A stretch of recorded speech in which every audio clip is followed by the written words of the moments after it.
Hey y'all. So this is a scalp hairline check right now. Today is wash day and I'm trying out a new product due to the dermatitis flare-ups that I've been having.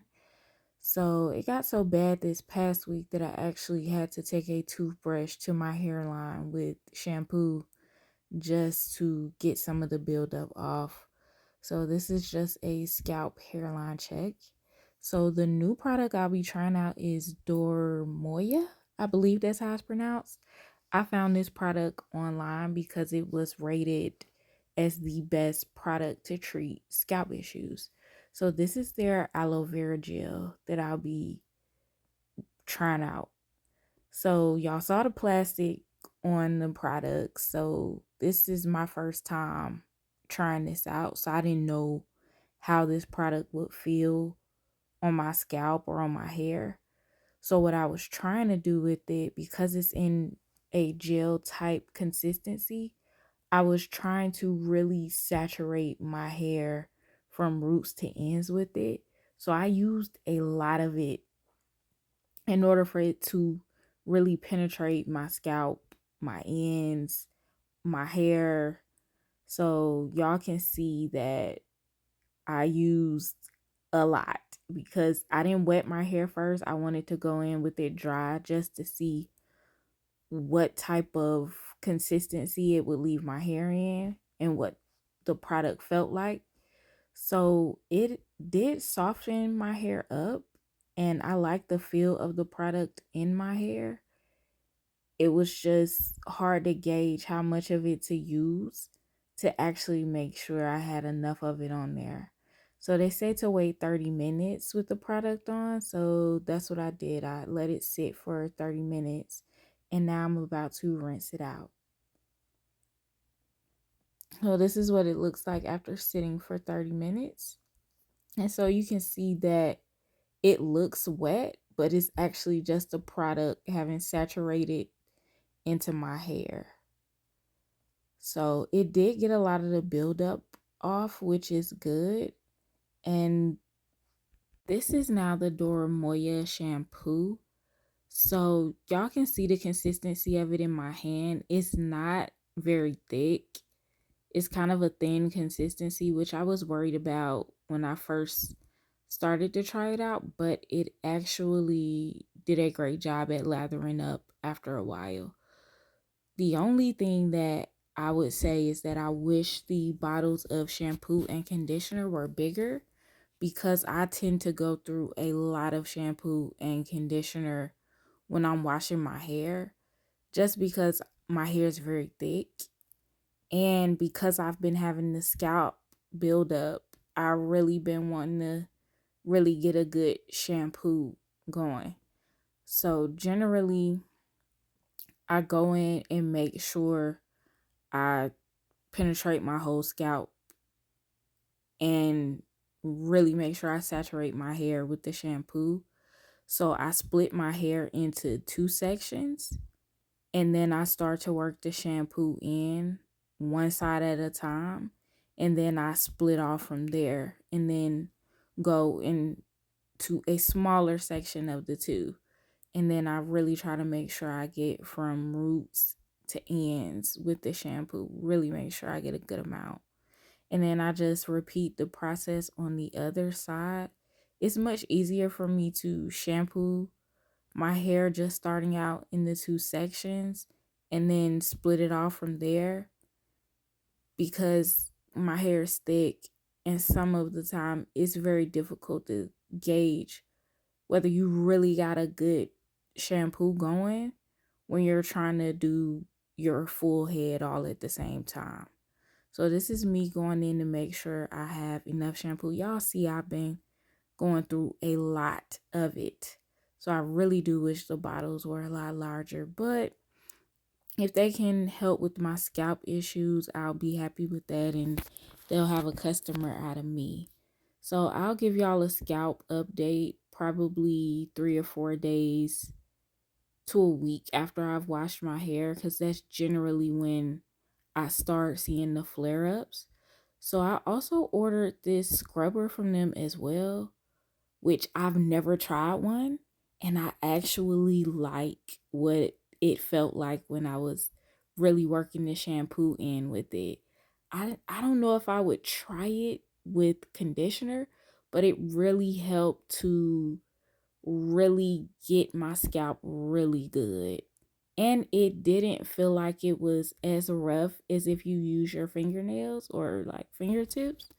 So I really like this brush that they have that's a part of their hair care system. So this is me just working the shampoo in, really trying to make sure I get my hairline really well because that's where I have the most buildup at. So I washed this out off camera. I did 2 washes with the shampoo. And so now this is me trying out the Dermoia conditioner. So you see the consistency of it is not too thick and it's not too thin. But of course, like I said earlier, I wish the bottles were larger because I tend to use a lot of product at a time to really make sure I penetrate my entire hair shaft with conditioner and shampoo. So this is me going in. I apologize that I'm out of frame right here. This is me going in, going 2 sections at a time, and then trying to get the outer edges of my hair saturated with the conditioner. And then I'm going to go in and break off into smaller sections once I really feel like I got this first side done. So this is me breaking off into the smaller section of the two and really trying to make sure I work the conditioner in. Trying to make sure I touch every strand. It's difficult because it's really hard to tell if you have enough conditioner in while you're trying to work it in. But I always go back over my ends, especially because that's where I really feel like you see the difference in your hair if you don't really have the ends saturated. So then, I'm trying to make sure I keep my sections clean. So I'm just twisting this off and then I'm going to get to the top part of my hair. I have a looser curl pattern in the top. So some of the time it's more difficult for me to really gauge how much conditioner I need here because my hair is less thick. So to go from a thicker part of my hair to a more loose curl texture, it took, a bit of a learning curve.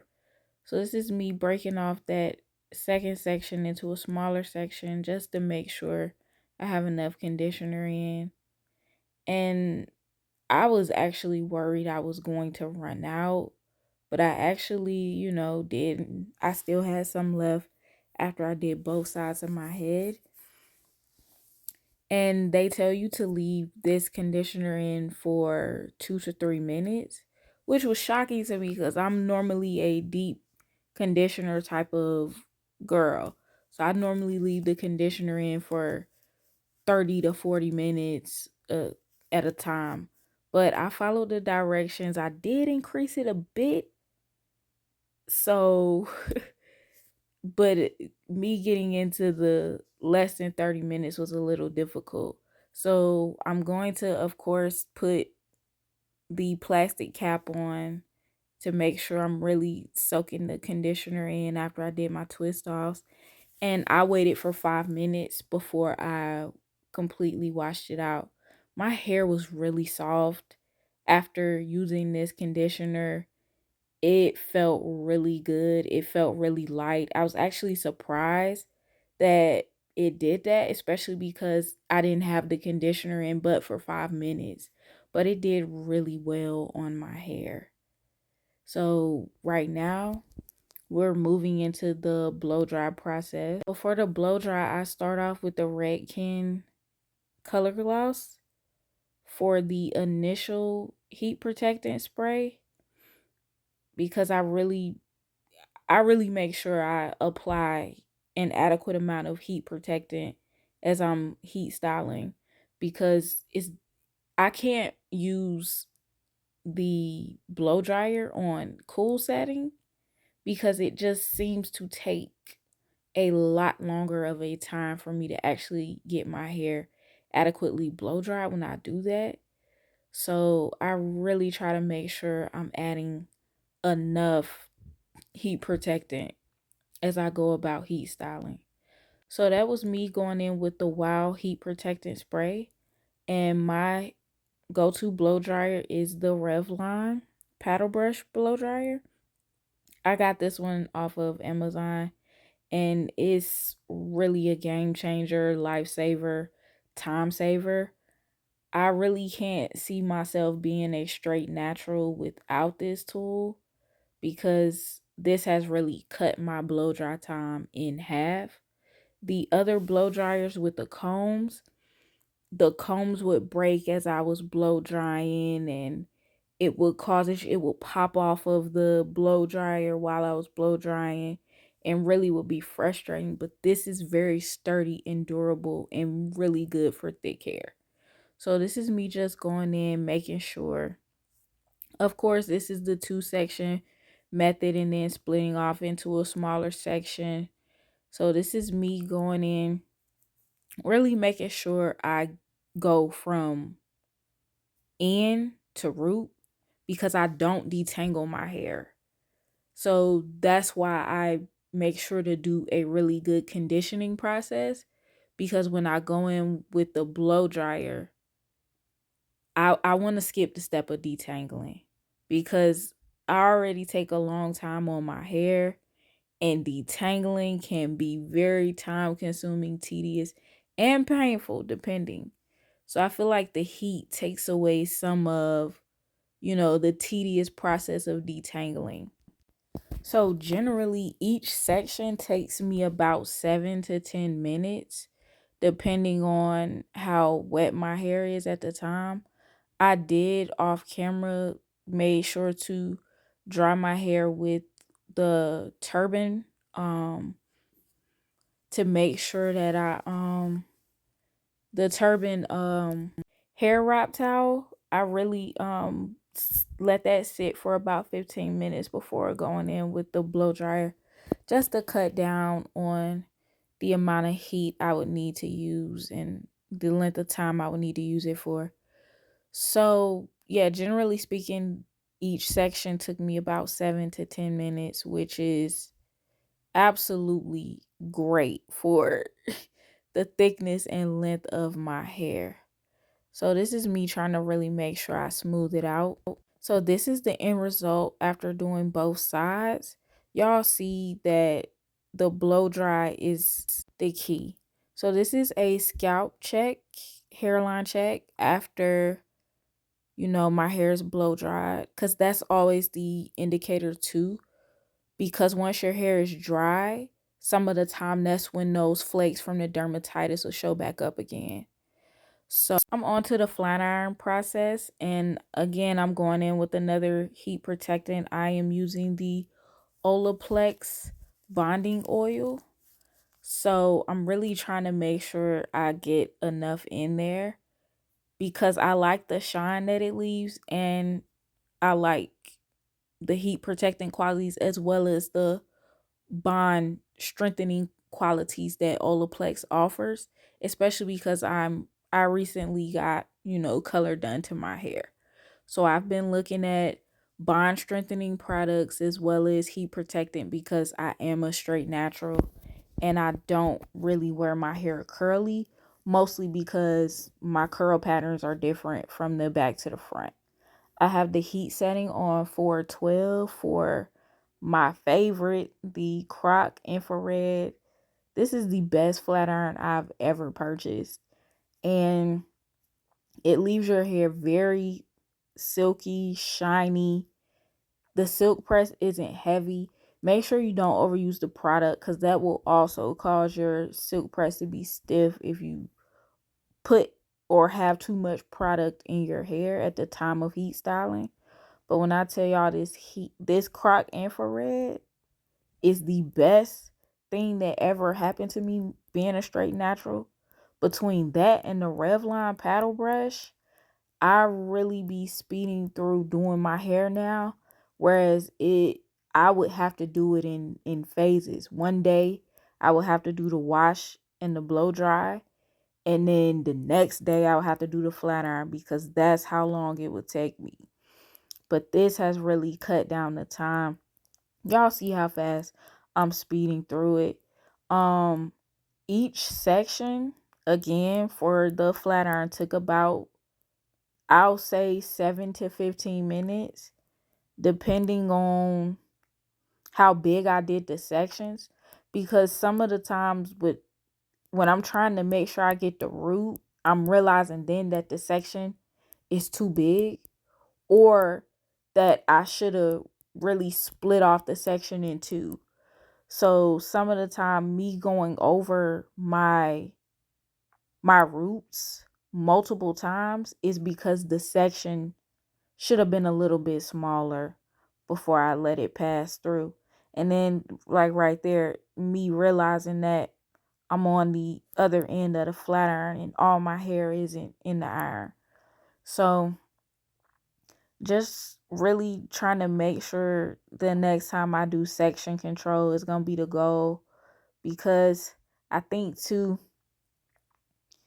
that causes me to over manipulate the roots, where I'm really trying to get in and make sure I don't have a fluffy or fuzzy root silk press. Because me spending all this time and having fuzzy roots at the end would really upset me. So I got to make sure I do better at sectioning my hair off so that I don't have to do so many root passes, so that, I'm really being more efficient. Even though this was one of the fastest silk presses I've done, I still want to make sure I'm cutting down time, because as tedious and time consuming as it is, I, if I can, want it to take less and less time every time. So that's my goal, to get more efficient and to get faster, because I'm going to be doing this every other week, because I generally wash my hair every other week unless I have in braids. So I got to make sure, I'm not getting tired and weighed down with the process. So I got to streamline it. So I just love this hair color. I really do.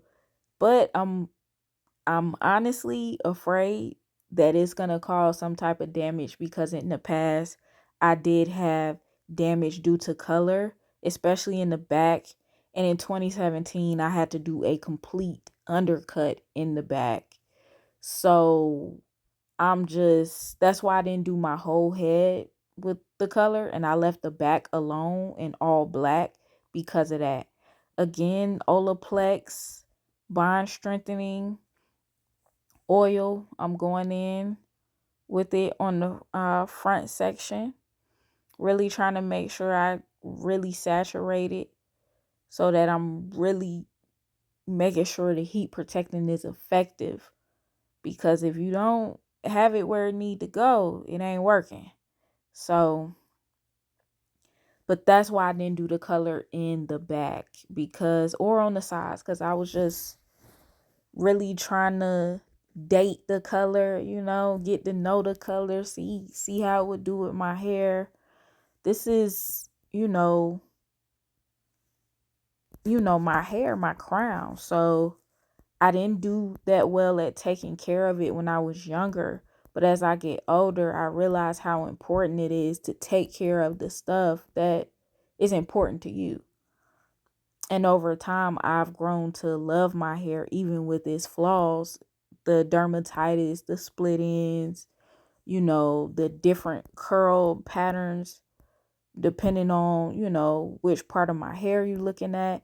I have grown to love my hair truly, and really be appreciative of its growth and all of the changes it has gone through over the years. So I have to take care of it and be diligent, because, you know, scalp issues and different things come about. Your hair isn't going to be perfect, But as long as you're doing your best to take care of it, that's all that really matters. And so here, and as long as the hair is healthy, that's all that matters. No matter how short or how long, the goal is health. So that's what I've been focusing on. Really make sure I use the best products for my hair. And so here, I really should have split this section into two. And so that's what I'm noticing in this top section. I really should have been splitting this into two and not trying to get the flat iron through this whole wide section, because parts of it was missing, and then I had to go over the second time, as you see right here. So I need to not focus so much on speed the next time and really, split these sections off. Even though I really feel like in the end it all worked out, I do want to make sure I'm not over manipulating it though and having to take multiple passes. So I will be more mindful of that the next time. So I'm down to like the final sections in this first side. And I'm telling y'all, it really took at max 15 minutes a side, which was unheard of before. Like it would take me at least 2 to 2.5 hours to straighten my hair before. So I'm finally, splitting off at the very end, splitting off the last section so I can really make sure I'm not double handling. So here we go. This is the last one. Y'all see I don't have any frizzy roots, no fluffiness. It's very bone straight, which I use the flexi rods to give it a little bounce so I'm not adding any more heat to it. But y'all see it moving. Y'all see it ain't stiff. And this is the end result. I always go in at the end and really get my edges really well, like with one pass, really try to make sure my edges are flat. So that's what I do on each side at the very end of my silk press, just to make sure my edges are, laid down and not frizzy, because that'll happen too where, your edges don't even really match the rest of your silk press. And I don't like that. So I get close to the scalp as I possibly can, because I'm trying to, keep it flat.